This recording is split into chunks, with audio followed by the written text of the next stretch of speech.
Okay, hai, Assalamualaikum. Depan aku ni ada satu heat gun yang Shopee bagi aku untuk aku review untuk korang.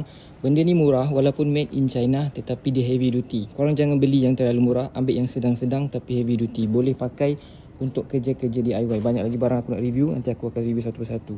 Tapi kali ni aku nak review ni heat gun. Apa yang korang akan dapat kalau korang beli, dia akan bagi korang satu glove percuma.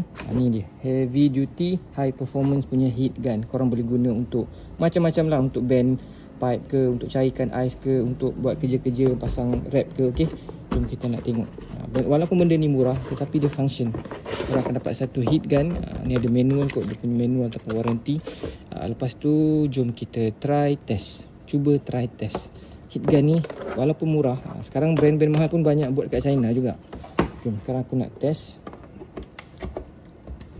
Okey, didatangkan dengan dua suhu Yang pertama, nampak tak? Yang pertama, yang kedua. Korang boleh gunakan untuk macam-macam kerja-kerja DIY. So dia panas, aku dah try ni, nampak panas. Kalau dua, nampak tak tu dia punya dalaman dia tu ada merah, nampak tak? So kalau korang nak grab barang-barang tools murah, korang boleh grab dekat bag produk yang aku tag tu.